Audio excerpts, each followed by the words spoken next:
ओम दुम दुर्गाय नमः। जय माता दी। माँ भगवती का आशीर्वाद सदा आप सभी पर बना रहे। आज शारदीय नवरात्रि का चौथा दिन है और आज श्री दुर्गा सप्तशती के अध्याय 5, 6, 7 और 8 का पाठ किया जाता है। आज 5वें अध्याय में हम सुनेंगे देवताओं द्वारा देवी की स्तुति। छठे अध्याय में धूम्रलोचन वध का प्रसंग हम सुनेंगे। 7वें अध्याय में चंड और मुंड का वध और 8वें अध्याय में रक्त बीज वध का प्रसंग सुनेंगे। आज का अध्याय शुरू करने से पहले हम सभी माँ भगवती का ध्यान करें और अपना मन पूर्णतया एकाग्र करके दुर्गा सप्तशती के पाठ में लगाएं। हे करुणामयी जगत जननी, आनंद और स्नेहमयी माँ, आपकी सदा जय हो। हे अम्बे, पंखहीन पक्षी और भूख से पीड़ित बच्चे जिस प्रकार अपनी माँ की राह देखते रहते हैं, उसी प्रकार मैं आपकी दया की प्रतीक्षा कर रही हूँ। हे अमृतमयी माँ, आप शीघ्र ही आकर मुझे दर्शन दे, मैं आपका रहस्य जान सकूं, ऐसी बुद्धि मुझे प्रदान करे। हे माँ दुर्गे, आप स्मरण करने पर संसार के समस्त प्राणियों का भय हर लेती हैं और शांत चित्त से चिंतन करने पर परम कल्याणमयी बुद्धि प्रदान करती हैं। दरिद्रता, दुख और भय हरने वाली आपके सिवा दूसरी कौन है, जिसका चित्त सबका उपकार करने के लिए सदा दया से द्रवीभूत रहता है। हे जगदम्बिके, आपको हमारा बारंबार नमस्कार है। देवी भगवती का इस प्रकार ध्यान करने के बाद अब शुरू करते हैं 5वां अध्याय। देवताओं द्वारा देवी की स्तुति। चंडमुंड के मुख से अंबिका के रूप की प्रशंसा सुनकर शुंभ का उनके पास दूत भेजना और दूत का निराश लौटना। ओम। इस उत्तर चरित्र के रुद्र ऋषि है, महासरस्वती देवता है, अनुष्टुप छंद है, भीमा शक्ति है, भ्रामरी बीज है, सूर्य तत्व है और सामवेद स्वरूप है। महासरस्वती की प्रसन्नता के लिए उत्तर चरित्र के पाठ में इसका विनियोग किया जाता है, जो अपने कर कमलों में घंटा, शूल, हल, शंख, मूसल, चक्र, धनुष और बाण धारण करती है। शरद ऋतु के शोभा संपन्न चंद्रमा के समान जिसकी मनोहर कांति है, जो तीनों लोगों की आधारभूता और शुंभ आदि दैत्यों का नाश करने वाली है, तथा गौरी के शरीर से जिनका प्राकट्य हुआ है, उन महासरस्वती देवी का मैं निरंतर भजन करता हूँ।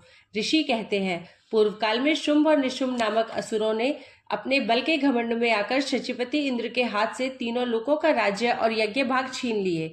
ये ही दोनों सूर्य, चंद्रमा, कुबेर, यम और वरुण के अधिकार का भी उपयोग करने लगे। वायु और अग्नि का कार्य भी वे ही करने लगे। उन दोनों ने सब देवताओं को अपमानित, राज्य भ्रष्ट, पराजित तथा अधिकारहीन करके स्वर्ग से निकाल दिया। उन दोनों महान असुरों से तिरस्कृत देवताओं ने अपराजिता देवी का स्मरण किया और सोचा, जगदम्बा ने हम लोगों को वर दिया था कि आपत्ति काल में स्मरण करने पर मैं तुम्हारी सब आपत्तियों का तत्काल नाश कर दूंगी। यह विचार कर देवता गिरिराज हिमालय पर गए और वहां भगवती विष्णु माया की स्तुति करने लगे। देवता बोले, देवी को नमस्कार है, महादेवी शिवा को सर्वदा नमस्कार है, प्रकृति एवं भद्रा को प्रणाम है। हम लोग नियम पूर्वक जगदम्बा को नमस्कार करते हैं। रौद्रा को नमस्कार है, नित्या, गौरी एवं धात्री को बारंबार नमस्कार है। ज्योत्सनामयी, चंद्र रूपिणी एवं सुख स्वरूपा देवी को सतत प्रणाम है। शरणागतों का कल्याण करने वाली वृद्धि एवं सिद्धि रूपा देवी को हम बारंबार नमस्कार करते हैं। नैऋति, राजाओं की लक्ष्मी तथा शर्वाणी स्वरूपा आप जगदम्बा को बार बार नमस्कार है। दुर्गा, दुर्गपारा, सारा, सर्वकारिणी, ख्याति, कृष्णा और धूम्रा देवी को सर्वदा नमस्कार है। अत्यंत सौम्य तथा अत्यंत रौद्र रूपा देवी को हम नमस्कार करते हैं, उन्हें हमारा बारंबार प्रणाम है। जगत की आधारभूताकृति देवी को बारंबार नमस्कार है। जो देवी सब प्राणियों में विष्णु माया के नाम से कही जाती है, उनको नमस्कार, उनको नमस्कार, उनको बारंबार नमस्कार है। जो देवी सब प्राणियों में चेतना कहलाती है, उनको नमस्कार, उनको नमस्कार, उनको बारंबार नमस्कार है। जो देवी सब प्राणियों में बुद्धि रूप से स्थित है, उनको नमस्कार, उनको नमस्कार, उनको बारंबार नमस्कार है। जो देवी सब प्राणियों में निद्रा रूप से स्थित है, उनको नमस्कार, उनको नमस्कार, उनको बारंबार नमस्कार है। जो देवी सब प्राणियों में शुदा रूप से स्थित है, उनको नमस्कार, उनको नमस्कार, उनको बारंबार नमस्कार है।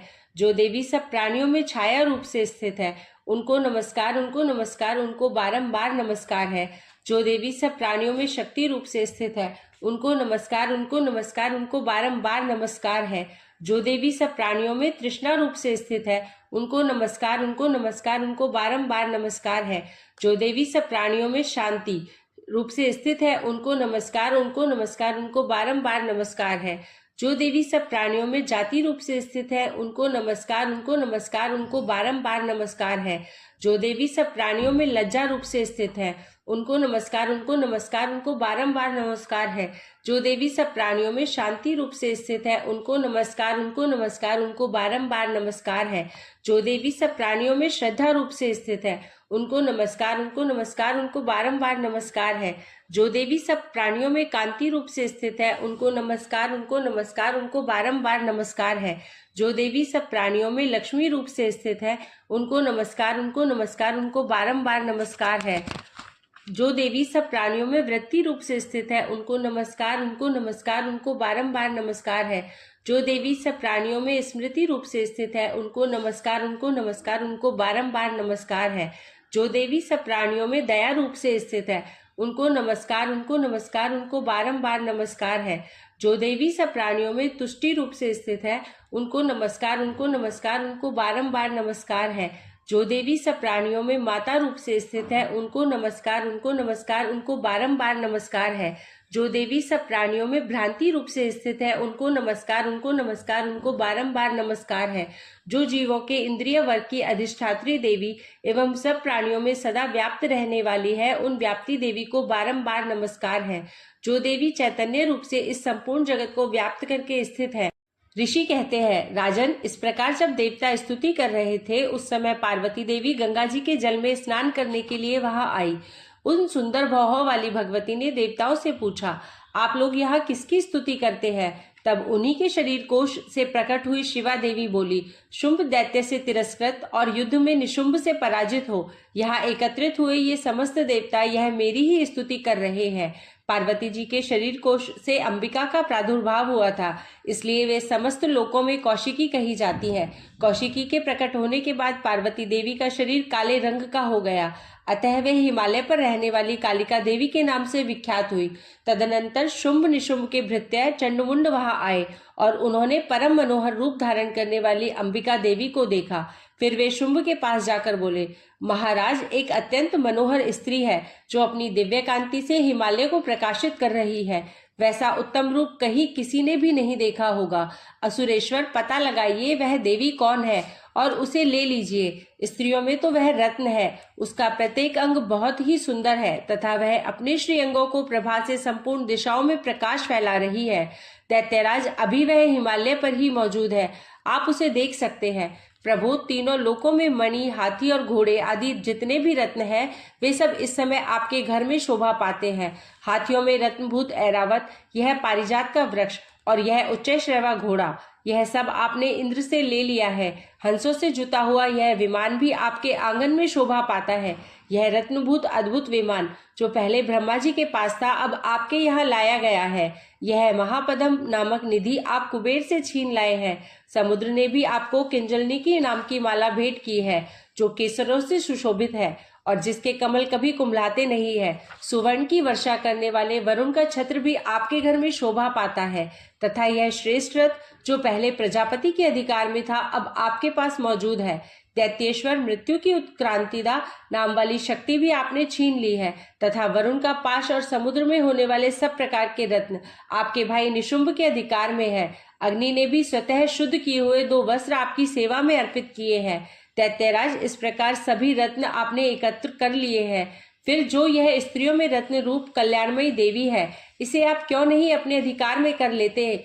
ऋषि कहते हैं, चंडमुंड का यह वचन सुनकर शुंभ ने महादैत्य सुग्रीव को दूत बनाकर देवी के पास भेजा और कहा, तुम मेरी आज्ञा से उसके सामने ये बातें कहना और ऐसा उपाय करना जिससे प्रसन्न होकर वह शीघ्र ही यहाँ आ जाए।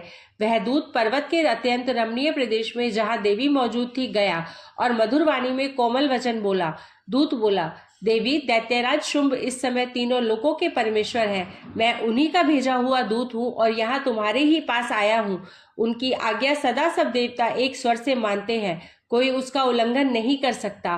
वे संपूर्ण देवताओं को परास्त कर चुके हैं। उन्होंने तुम्हारे लिए जो संदेश दिया है उसे सुनो। संपूर्ण त्रिलोकी मेरे अधिकार में है, देवता भी मेरी आज्ञा के अधीन चलते हैं। संपूर्ण यज्ञों के भागों को मैं ही पृथक पृथक भोगता हूँ। तीनों लोकों में जितने श्रेष्ठ रत्न हैं, वे सब मेरे अधिकार में हैं। देवराज इंद्र का वाहन ऐरावत जो हाथियों में रत्न के समान है, मैंने छीन लिया है। क्षीर सागर का मंथन करने से जो अश्वरत्न उच्चैश्रवा प्रकट हुआ था, उसे देवताओं ने मेरे पैरों पर पड़कर समर्पित किया है। सुंदरी उनके सिवा और भी जितने रत्नभूत पदार्थ देवताओं, गंधर्वों और नागों के पास थे, वे सब मेरे ही पास आ गए हैं। देवी, हम लोग तुम्हें संसार की स्त्रियों में रत्न मानते हैं, अतः तुम हमारे पास आ जाओ, क्योंकि रत्नों का उपयोग करने वाले हम ही हैं। चंचल कटाक्षों वाली सुंदरी, तुम मेरी या मेरे भाई महापराक्रमी निशुंभ की सेवा में आ जाओ, क्योंकि तुम रत्न स्वरूपा हो। मेरा वरण करने से तुम्हें तुलना रहित महान ऐश्वर्य की प्राप्ति होगी। अपनी बुद्धि से यह विचार कर तुम मेरी पत्नी बन जाओ। ऋषि कहते हैं, दूत के यो कहने पर कल्याणमयी भगवती दुर्गा देवी, जो इस जगत को धारण करती है, मन ही मन गंभीर वाणी से मुस्कुराई और इस प्रकार बोली। देवी ने कहा, दूत, तुमने सत्य कहा है, इसमें तनिक भी मिथ्या नहीं है। शुंभ तीनों लोकों का स्वामी है और निशुंभ भी उसी के समान पराक्रमी है, किंतु इस विषय में मैंने जो प्रतिज्ञा कर ली है उसे मिथ्या कैसे करूं? मैंने अपनी अल्प बुद्धि के कारण पहले से जो प्रतिज्ञा कर रखी है उसे सुनो। जो मुझे संग्राम में जीत लेगा, जो मेरे अभिमान को चूर्ण कर देगा तथा संसार में जो मेरे समान बलवान होगा, वही मेरा स्वामी होगा। इसलिए शुंभ अथवा महादैत्य निशुंभ स्वयं ही यहाँ पधारे और मुझे जीतकर शीघ्र ही मेरा पानी ग्रहण कर ले। इसमें विलंब की क्या आवश्यकता है? दूत बोला, देवी, तुम घमंड में भरी हो, मेरे सामने ऐसी बातें ना करो। तीनों लोकों में कौन ऐसा पुरुष है जो शुंभ निशुंभ के सामने खड़ा हो सके? देवी, अन्य दैत्यों के सामने भी सारे देवता युद्ध में नहीं ठहर सकते, फिर तुम अकेली स्त्री होकर कैसे ठहर सकती हो? जिन शुंभ आदि दैत्यों के सामने इंद्र आदि सब देवता भी युद्ध में खड़े नहीं हुए, उनके सामने तुम स्त्री होकर कैसे जाओगी? इसलिए तुम मेरे ही कहने से शुंभ निशुंभ के पास चली चलो। ऐसा करने से तुम्हारे गौरव की रक्षा होगी, अन्यथा जब वे केश पकड़कर घसीटेंगे तब तुम्हें अपनी प्रतिष्ठा खोकर जाना पड़ेगा। देवी ने कहा, तुम्हारा कहना ठीक है, शुंभ बलवान है और निशुंभ भी बड़े पराक्रमी है, किंतु क्या करूं, मैंने पहले बिना सोचे समझे प्रतिज्ञा कर ली है, अतः अब तुम जाओ। मैंने तुमसे जो कुछ कहा है वह सब दैत्यराज से आदर पूर्वक कहना, फिर वे जो उचित जान पड़े करें। इस प्रकार श्री मार्कंडेय पुराण में सावर्णिक मनवंतर की कथा के अंतर्गत देवी महात्म्य में देवी दूत संवाद नामक 5वां अध्याय पूरा हुआ। 6ठा अध्याय धूम्रलोचन वध। मैं सर्वज्ञेश्वर भैरव के अंक में निवास करने वाली परमोत्कृष्ट पद्मावती देवी का चिंतन करता हूँ। वे नागराज के आसन पर बैठी है। नागों के फणों में सुशोभित होने वाली मणियों की विशाल माला से उनकी देहलता उद्भासित हो रही है। सूर्य के समान उनका तेज है। 3 नेत्र उनकी शोभा बढ़ा रहे हैं। वे हाथों में माला, कुंभ, कपाल और कमल लिए हुए हैं तथा उनके मस्तक में अर्धचंद्र का मुकुट सुशोभित है। ऋषि कहते हैं, देवी का यह कथन सुनकर दूत को बड़ा अमर्ष हुआ और उसने दैत्यराज के पास जाकर सब समाचार विस्तार पूर्वक कह सुनाया। दूत के उस वचन को सुनकर दैत्यराज कुपित हो उठा और दैत्य सेनापति धूम्रलोचन से बोला, धूम्रलोचन, तुम शीघ्र अपनी सेना साथ लेकर जाओ और उस दुष्टा के केश पकड़कर घसीटते हुए उसे बलपूर्वक यहाँ ले आओ। उसकी रक्षा करने के लिए यदि कोई दूसरा खड़ा हो तो वह देवता, यक्ष अथवा गंधर्व हो, क्यों ना हो, उसे अवश्य ही मार डालना। ऋषि कहते हैं, शुंभ के इस प्रकार आज्ञा देने पर वह धूम्रलोचन दैत्य 60,000 असुरों की सेना को साथ लेकर वहां से तुरंत चल दिया। वहां पहुंचकर उसने हिमालय पर रहने वाली देवी को देखा और ललकार कर कहा, अरे तू शुंभ निशुंभ के पास चल। यदि इस समय प्रसन्नता पूर्वक मेरे स्वामी के समीप नहीं चलोगी तो मैं बलपूर्वक झोटा पकड़कर घसीटते हुए तुझे ले चलूंगा। देवी बोली, तुम्हें दैत्यों के राजा ने भेजा है, तुम स्वयं भी बलवान हो और तुम्हारे साथ विशाल सेना भी है। ऐसी दशा में यदि मुझे बलपूर्वक ले चलोगे तो मैं तुम्हारा क्या कर सकती हूँ? ऋषि कहते हैं, देवी के यो कहने पर असुर धूम्रलोचन उनकी ओर दौड़ा। तब अंबिका ने हुम शब्द के उच्चारण मात्र से उसे भस्म कर दिया। फिर तो क्रोध में भरी हुई दैत्यों की विशाल सेना और अंबिका ने एक दूसरे पर तीखे सायकों, शक्तियों तथा फरसों की वर्षा आरंभ की। इतने में ही देवी का वाहन सिंह क्रोध में भरकर भयंकर गर्जना करके गर्दन के बालों को हिलाता हुआ असुरों की सेना में कूद पड़ा। उसने कुछ दैत्यों को पंजों की मार से, कितनों को अपने जबड़ों से और कितने ही महादैत्यों को पटककर होठ की दाढ़ से घायल करके मार डाला। उस सिंह ने अपने नखों से कितनों के पेट फाड़ डाले और थप्पड़ मारकर कितनों के सिर धड़ से अलग कर दिए, कितनों की भुजाएं और मस्तक काट डाले तथा अपनी गर्दन के बाल हिलाते हुए उसने दूसरे दैत्यों के पेट फाड़कर उनका रक्त चूस लिया। अत्यंत क्रोध में भरे हुए देवी के वाहन उस महाबली सिंह ने क्षण भर में ही असुरों की सारी सेना का संहार कर डाला। शुंभ ने जब सुना कि देवी ने धूम्रलोचन असुर को मार डाला तथा उसके सिंह ने सारी सेना का सफाया कर डाला, तब उस दैत्यराज को बड़ा क्रोध हुआ उसका होठ कांपने लगा। उसने चंड और मुंड नामक दो महादैत्यों को आज्ञा दी, हे चंड और हे मुंड, तुम लोग बहुत बड़ी सेना लेकर वहां जाओ। उस देवी के झोटे पकड़कर अथवा उसे बांधकर शीघ्र यहाँ ले आओ। यदि इस प्रकार उसको लाने में संदेह हो तो युद्ध में सब प्रकार के अस्त्र शस्त्रों तथा समस्त आसुरी सेना का प्रयोग करके उसकी हत्या कर डालना। उस दुष्टा की हत्या होने तथा सिंह के भी मारे जाने पर उस अंबिका को बांधकर साथ ले शीघ्र ही लौट आना। इस प्रकार श्री मार्कंडेय पुराण में सावर्णिक मनवंतर की कथा के अंतर्गत देवी महात्म्य में धूम्रलोचन वध नामक छठा अध्याय पूरा हुआ। 7वां अध्याय चंड और मुंड का वध। मैं मातंगी देवी का ध्यान करता हूँ। वे रत्नमय सिंहासन पर बैठकर पढ़ते हुए तोते का मधुर शब्द सुन रही हैं। उनके शरीर का वर्ण श्याम है। वे अपना एक पैर कमल पर रखे हुए हैं और मस्तक पर अर्धचंद्र धारण करती है तथा कहार पुष्पों की माला धारण किए वीणा बजाती है। उनके अंग में कसी हुई चोली शोभा पा रही है। वे लाल रंग की साड़ी पहने हाथ में शंखमय पात्र लिए हुए हैं। उनके बदन पर मधु का हल्का हल्का प्रभाव जान पड़ता है और ललाट में बिंदी शोभा दे रही है। ऋषि कहते हैं, तदनंतर शुंभ की आज्ञा पाकर वे चंडमुंड आदि दैत्य चतुरंगिनी सेना के साथ अस्त्र शस्त्रों से सुसज्जित हो चल दिए। फिर गिरिराज हिमालय के सुवर्ण में ऊंचे शिखर पर पहुंचकर उन्होंने सिंह पर बैठी देवी को देखा। वे मंद मंद मुस्कुरा रही थी। उन्हें देखकर दैत्य लोग तत्परता से पकड़ने का उद्योग करने लगे। किसी ने धनुष तान लिया, किसी ने तलवार संभाली और कुछ लोग देवी के पास आकर खड़े हो गए। तब अंबिका ने उन शत्रुओं के प्रति बड़ा क्रोध किया। उस समय क्रोध के कारण उनका मुख काला पड़ गया, ललाट में भौहें टेढ़ी हो गई और वहां से तुरंत विकराल मुखी काली प्रकट हुई, जो तलवार और पाश लिए हुए थी। वे विचित्र खटवांग धारण किए तथा चीते की चर्म की साड़ी पहने नर मुंडों की माला से विभूषित थी। उनके शरीर का मांस सूख गया था, केवल हड्डियों का ढांचा था जिससे वे अत्यंत भयंकर जान पड़ती थी। उनका मुख बहुत विशाल था, जीभ लपलपाने के कारण वे और भी डरावनी प्रतीत होती थी। उनकी आंखें भीतर को धसी हुई और कुछ लाल थी। वे अपनी भयंकर गर्जना से संपूर्ण दिशाओं को गुंजा रही थी। बड़े बड़े दैत्यों का वध करती हुई वे कालिका देवी बड़े वेग से दैत्यों की उस सेना पर टूट पड़ी और उन सबको भक्षण करने लगी। वे पाशर रक्षकों, अंकुशधारी महावतों, योद्धाओं और घंटा सहित कितने ही हाथियों को एक ही हाथ से पकड़कर मुंह में डाल लेती थी।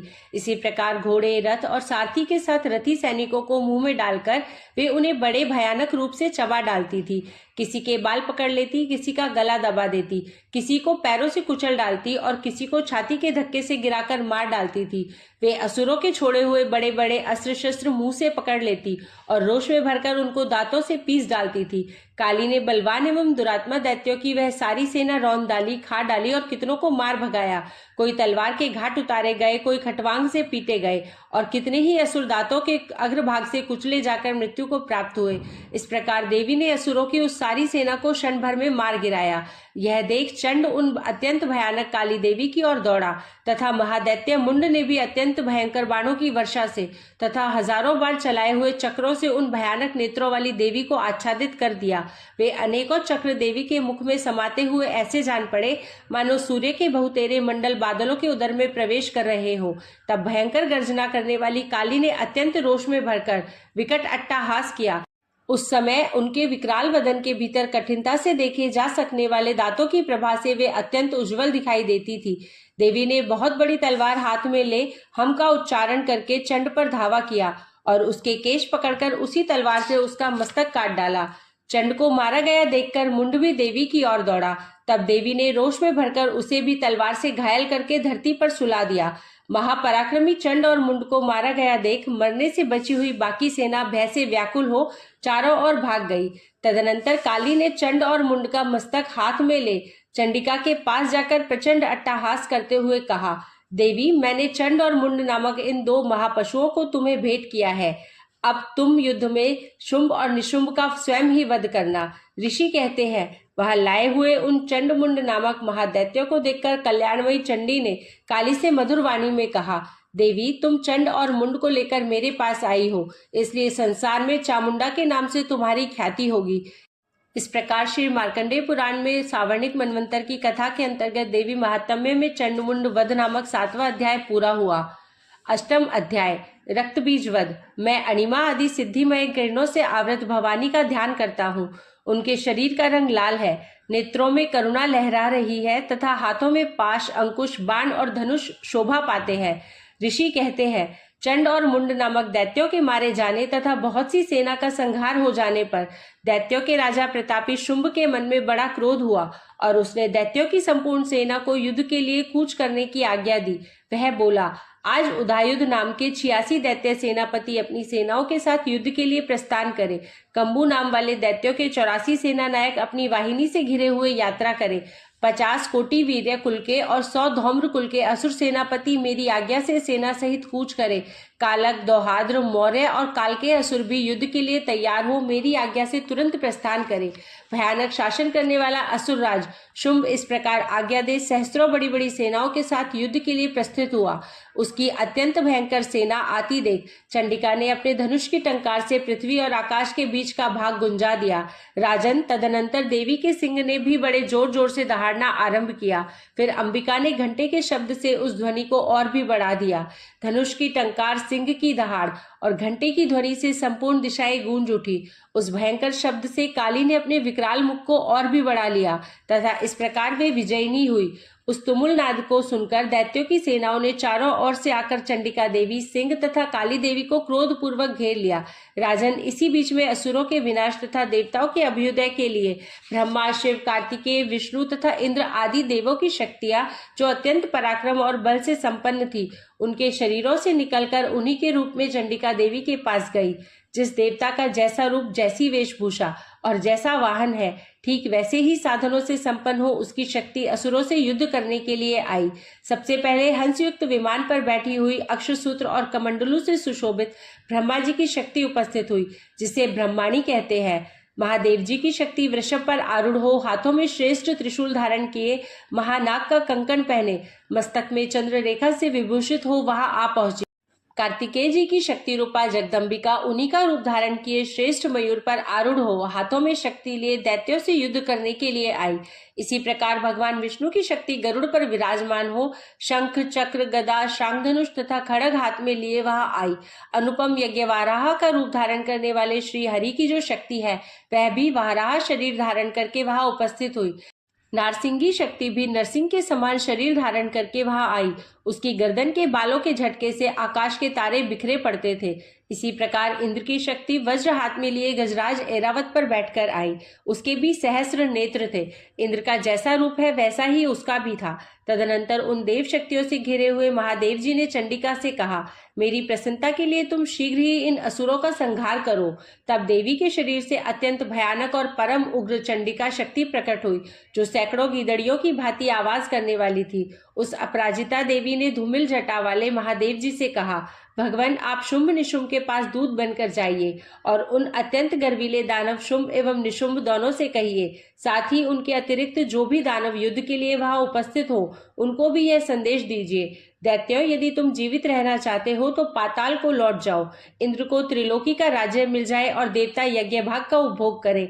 यदि बल के घमंड में आकर तुम युद्ध की अभिलाषा रखते हो तो आओ, मेरी शिवाय तुम्हारे कच्चे मांस से तृप्त हो। चूंकि उस देवी ने भगवान शिव को दूत के कार्य में नियुक्त किया था, इसलिए वह शिवदूती के नाम से संसार में विख्यात हुई। वे महादैत्य भी भगवान शिव के मुंह से देवी के वचन सुनकर क्रोध में भर गए और जहाँ कात्यायनी विराजमान थी उस और बढ़े। तदनंतर वे दैत्य अमर्ष में भरकर पहले ही देवी के ऊपर बाण, शक्ति और रिष्टि आदि अस्त्रों की वृष्टि करने लगे। तब देवी ने भी खेल खेल में ही धनुष की टंकार की और उससे छोड़े हुए बड़े बड़े बाणों द्वारा दैत्यों के चलाए हुए बाण, शूल, शक्ति और फरसों को काट डाला। फिर काली उनके आगे होकर शत्रुओं को शूल के प्रहार से विदीर्ण करने लगी और खटवांग से उनका कचूमर निकालती हुई रणभूमि में विचरने लगी। ब्रह्माणी भी जिस जिस और दौड़ती उसी और अपने कमंडलू का जल छिड़ककर शत्रुओं के ओज और पराक्रम को नष्ट कर देती थी। माहेश्वरी ने त्रिशूल से तथा वैष्णवी ने चक्र से और अत्यंत क्रोध में भरी हुई कुमार कार्तिकेय जी की शक्ति ने शक्ति से दैत्यों का संहार आरंभ किया। इंद्र शक्ति के वज्र प्रहार से विदीर्ण हो सैकड़ों दैत्य दानव रक्त की धारा बहाते हुए पृथ्वी पर सो गए। वाराही शक्ति ने कितनों को अपनी थुथुन की मार से नष्ट किया। दाढ़ों के अग्रभाग से कितनों की छाती छेद डाली तथा कितने ही दैत्य उसके चक्र की चोट से विदीर्ण होकर गिर पड़े। नारसिंगी भी दूसरे दूसरे महादैत्यों को अपने नखों से विदीर्ण करके खाती और सिंहनाद से दिशाओं एवं आकाश को गुंजाती हुई युद्ध क्षेत्र में विचरने लगी। कितने ही असुर शिवदूती के प्रचंड अट्टहास से अत्यंत भयभीत हो पृथ्वी पर गिर पड़े और गिरने पर उन्हें शिवदूती ने उस समय अपना ग्रास बना लिया। इस प्रकार क्रोध में भरे हुए मातृगणों को नाना प्रकार के उपायों से बड़े बड़े असुरों का मर्दन करते देख दैत्य सैनिक भाग खड़े हुए। मातृगणों से पीड़ित दैत्यों को युद्ध से भागते देख रक्तबीज नामक महादैत्य क्रोध में भरकर युद्ध करने के लिए आया। उसके शरीर से जब रक्त की बूंद पृथ्वी पर गिरती तब उसी के समान शक्तिशाली एक दूसरा महादैत्य पृथ्वी पर पैदा हो जाता। महासुर रक्तबीज हाथों में गदा लेकर इंद्र शक्ति के साथ युद्ध करने लगा। तब इंद्री ने अपने वज्र से रक्तबीज को मारा। वज्र से घायल होने पर उसके शरीर से बहुत सा रक्त चूने लगा और उससे उसी के समान रूप तथा पराक्रम वाले योद्धा उत्पन्न होने लगे। उसके शरीर से रक्त की जितनी बूंदें पृथ्वी पर गिरी उतने ही पुरुष उत्पन्न हो गए। वे सब रक्तबीज के समान ही वीर्यवान, बलवान तथा पराक्रमी थे। वे रक्त से उत्पन्न होने वाले पुरुष भी अत्यंत भयंकर अस्त्र शस्त्रों का प्रहार करते हुए वहां मातृगणों के साथ घोर युद्ध करने लगे। पुनः वज्र के प्रहार से जब उसका मस्तक घायल हुआ तब रक्त बहने लगा और उससे हजारों पुरुष उत्पन्न हो गए।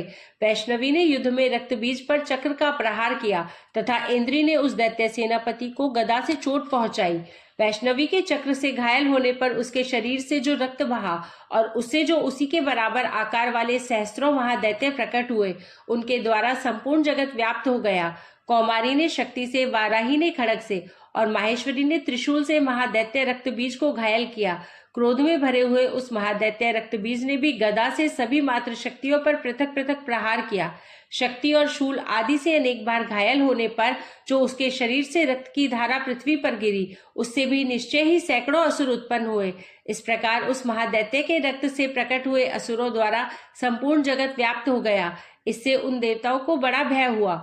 देवताओं को उदास देख चंडिका ने काली से शीघ्रता पूर्वक कहा, चामुंडे, तुम अपना मुख और भी फैलाओ तथा मेरे शस्त्रपात से गिरने वाले रक्त बिंदुओं और उनसे उत्पन्न होने वाले महादैत्यों को तुम अपने इस उतावले मुख से खा जाओ। इस प्रकार रक्त से उत्पन्न होने वाले महादैत्यों का भक्षण करती हुई तुम रण में विचरती रहो।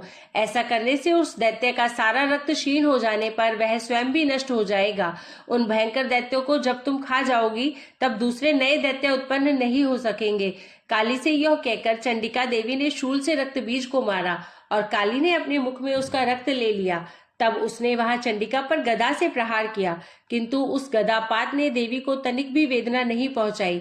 रक्तबीज के घायल शरीर से बहुत सा रक्त गिरा, किंतु ज्यों ही वह गिरा त्यों ही चामुंडा ने उसे अपने मुख में ले लिया। रक्त गिरने से काली के मुख में जो महादैत्य उत्पन्न हुए उन्हें भी वह चट कर गई और उसने रक्तबीज का रक्त भी पी लिया। तदनंतर देवी ने रक्तबीज को, जिसका रक्त चामुंडा ने पी लिया था, वज्र, बाण, खड़ग तथा रिष्टि आदि से मार डाला। राजन, इस प्रकार शस्त्रों के समुदाय से आहत एवं रक्तहीन हुआ महादैत्य रक्तबीज पृथ्वी पर गिर पड़ा। नरेश्वर, इससे देवताओं को अनुपम हर्ष की प्राप्ति हुई और मातृगण उन असुरों के रक्तपान के मद से उद्धत सा होकर नृत्य करने लगा। इस प्रकार श्री मार्कंडेय पुराण में सावर्णिक मनवंतर की कथा के अंतर्गत देवी महात्म्य में रक्तबीज वध नामक 8वां अध्याय पूरा हुआ। बोलिए अम्बे मात की जय।